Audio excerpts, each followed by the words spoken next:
Today, KWHS welcomes a very special guest. Claire Sliney, an undergraduate student in the College of Arts and Sciences here at Penn, won an Oscar at the 2019 Academy Awards last year. She was an executive producer of a movie called Period, End of Sentence. It won in the category of Best Short Documentary. It's actually available now for view on Netflix. Hi, Claire. Could you talk a little bit about your movie documentary? What was it about?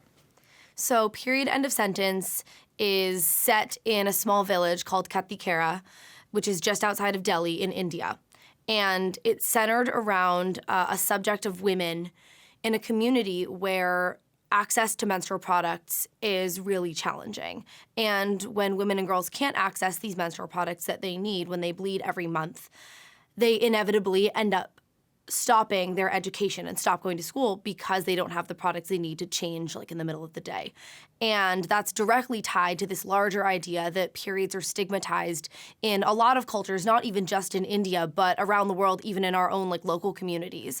And so Period, End of Sentence follows the installation of a sanitary pad machine that helps bridge that gap between access to menstrual products and this community of women in Kathikera, and then also helps kind of start the dialogue about access to menstrual products and about periods in general to get the conversation going and to ultimately try to diminish or destroy that stigma entirely. And how did you get involved in this project? Did it take you to Hollywood and give you an inside look into the movie industry? So it actually started years ago when I was a freshman in high school. I was a part of this club centered around like access to education and women's empowerment, and we would meet like every Tuesday and just kind of talk about social issues. And there was a point at which students went to the UN, to the Commission on the Status of Women, and learned about this issue of menstrual inequality, lack of access to period products. And they came back to our club and said this is an issue that we should focus on in our club. It snowballed from there. We decided to raise money for a sanitary pad machine that we had learned about, which creates pads for extremely low cost. And we identified a community by working with the Feminist Majority Foundation, Action India, all of these different nonprofits, NGOs, to develop like a really powerful partnership. So with the sanitary pad machine, a community in India, Kathikera, that we had identified, we decided to like embark upon this partnership and install this machine. It was then that we realized that we could have more of an impact by kind of spreading the word or sharing our story than we could by just installing the machine and being done. So that was when we decided to create the film, kind of tracking our work and the progress and as a way to engage the general public with the work that we were doing. And so that's kind of how Period, End of Sentence came to be. And like I said, it started my freshman year of high school. I'm now a junior in college, so it really was this slow but steady snowball effect that brought us to ultimately the Oscars last year. But there were a ton of intermediate steps, like, trying to figure out a narrative and make sure that, our documentary was accessible, to make sure that we were being respectful to the community we were working with, even identifying a distributor, to deciding to work with Netflix, things like that. They were all very deliberate decisions, and it took a long time, but it gave me very hands-on experience learning what it's like to make not only a movement from the ground up, but to make a film from the ground up and to bring it to like this giant global stage, with like the Oscars. And I mean, since then, it's been so widely talked about, the film itself, and in turn also the issue of period poverty, access to period products, periods in general. I literally went on The View, one of the most widely watched shows in America, to talk about the film, but as a result, all of the viewers watching were engaging in this conversation about periods. And so what we've been doing is bring this topic to a larger and kind of more like mass audience in a way that was never expected when we started this like 7 years ago. I was scared to go up in front of my school for an assembly to talk about the project in its earliest stages because the middle school boys would like hide their faces because they were so embarrassed that we were up there talking about like a women's health issue. And now, I have male friends having viewing parties of Period, End of Sentence, and people coming up to me to talk about sanitary pads, even in like the most basic way, but it still shows that they're engaging with the issue and in turn helping contribute to like the demolishing of the stigma, which was the entire goal of the movie to begin with. That's super impressive. But can you talk a little bit also about your individual role in the movie? What did it mean to be an executive producer? What did you do? So being an executive producer meant working a lot on kind of the behind the scenes work of the project. So, for starters, bringing on Rika, our director, who ended up kind of creating like the visuals of the film, and Sam, our DP, same thing.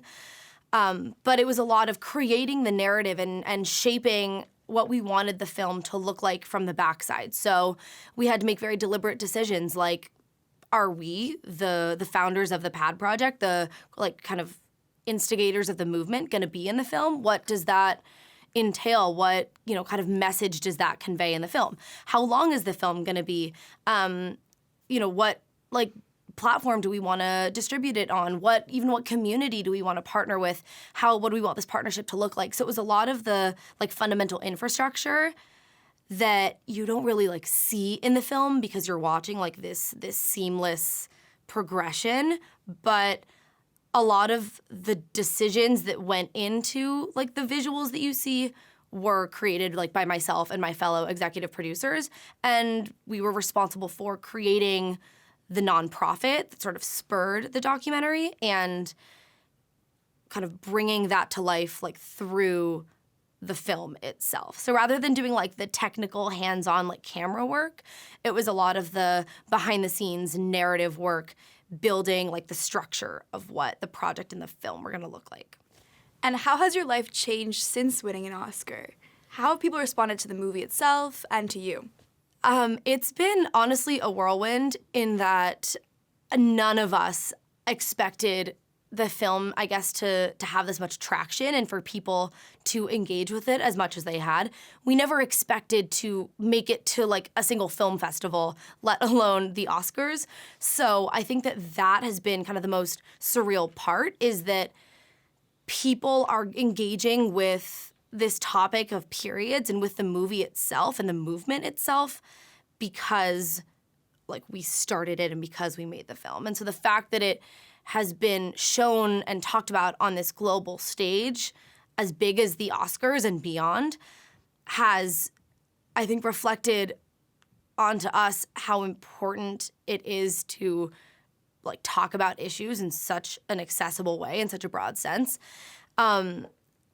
I have found that people I never would have expected are talking about periods. People are engaging with it, asking me questions. I've been connected with so many different, like, types of people, different, like, departments, even at Penn alone, within, like, the larger global community, people reaching out saying, I watched your film and I want to do XYZ with you, or I want to partner in some way. I want to help with the PAD project. It has just, I feel like, opened my eyes to this larger scope of, like, what can happen if you genuinely, like, embark upon a movement and engage with people and start conversations that people didn't realize that they wanted to have, because once they do, they don't stop. And having seen all this impact that you've had, would you like to continue to make other movies in the future? What are your other career goals? It's hard because I feel like now this has just opened up so many doors to what I could potentially do. I think that filmmaking has been incredible because, especially documentary filmmaking, seeing the way that, you can portray or convey, like, a social issue to people in a way that makes them, like, want to see it and engage with it. The average person isn't going to read, like, an academic paper about an issue that you've done research on, but they might watch a documentary on Netflix. And so it's taught me that you can engage, like, the mass audience with really niche issues and get conversations going and, like, make movements and make social change. I would love to keep working in entertainment and in documentary filmmaking because I just think that there's so much that can be done to, like, change the landscape of how we talk about issues and how, honestly, the entertainment industry, like, operates from the inside as well to make them engage with the world in, like, a larger sense. Wow, okay. So I have to ask a question that I know everybody wants to hear. How were the Oscars, and can you share any memorable moments other than winning the award? The Oscars were surreal, to say the least. I feel like I don't even like remember it because it was such a blur. But it was really cool, like being in the bathroom and like seeing like a celebrity walk by and realizing that like we were on kind of the same stage, on the same like level playing field. It was also amazing because the women that you see in the film, the women from Kathy Kara, flew to Los Angeles. Netflix flew them out for the awards, and they all came with us to like share the experience. And I think that that was also so surreal because that was the first time like I'd been able to like speak with these women and be with them since, you know, the film had been created. And to get to share that moment of like being at this glamorous, you know, Los Angeles, like LA, like event that's very glamorous and like high end. But to be with the women that we've been working with for so many years was amazing. Not to mention the fact that like it's the Oscars. I feel like that's everyone's dream, is to like, you know, go to the Oscars and go up on stage and do like your Oscar-winning speech. So even seeing afterwards, like the video footage and all the photos from being on stage, we weren't supposed to be on stage. That was like totally, you know, spontaneous. Was like running up on stage, was not supposed to be there. But even seeing the footage of that afterwards, I'm like, oh my gosh, like I cannot believe that, you know, Reese Witherspoon posted a photo from the awards on Instagram that I was in, like that she watched me as an audience member being on stage, experiencing and like receiving the award. That was a crazy, like kind of change of dynamics. It was crazy. So what advice would you offer to students who are also hoping to be in the entertainment business one day? Well, I would honestly say when it comes especially not even just to documentary filmmaking, I think this is documentary specific, but also when it comes to making content of any sort, the narrative always belongs to the subjects of the film, of the TV show, not to the creators of it. And that's something that we have always kept in mind and worked really hard to like reflect in our work. The story belongs to the women from Kathy Kara who are experiencing, you know, this lack of access to products and this shame and stigma. And we just like are fortunate enough to have the means to create like a mechanism to share and amplify their voices and their stories. And so I would always say like it is selfless work, and it should be selfless work. And it's also really, I think, important that if you feel like there is a narrative that should be shared, even if it is your own, you should share it. Because I never thought that the average person would watch a movie about periods and talk about it to their friends, post about it on Facebook, but that is what has happened.